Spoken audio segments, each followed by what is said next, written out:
Halo, masih bersama saya Edo Saputra The Gisel Tutorial. Kali ini dikasih HP Samsung J1 yang habis terlindas motor.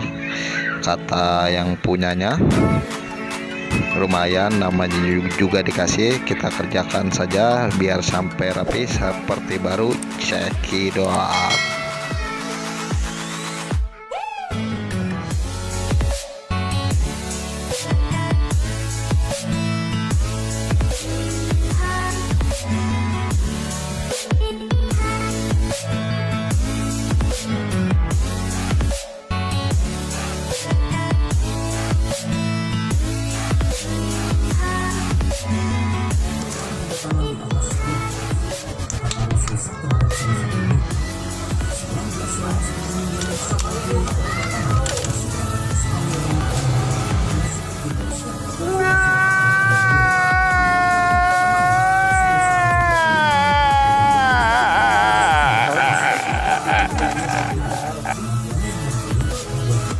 Ternyata habis terlindas motor dia patah, amsong dan gagal. Bisa sebenarnya dia di jumper ini, tapi untuk HP J1 ini harganya tidak seberapa. Pengerjaan jumperannya sangat rumit.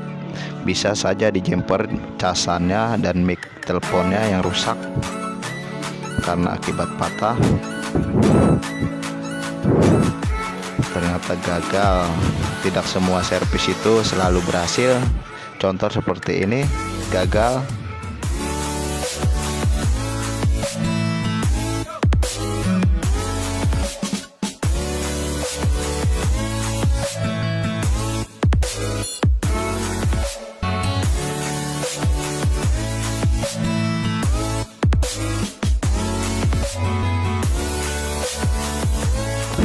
Lumayan deh MMC-nya atau untuk kanibal-kanibalan bisa dipakai.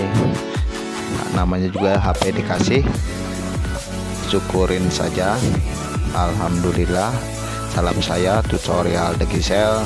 Cekidot.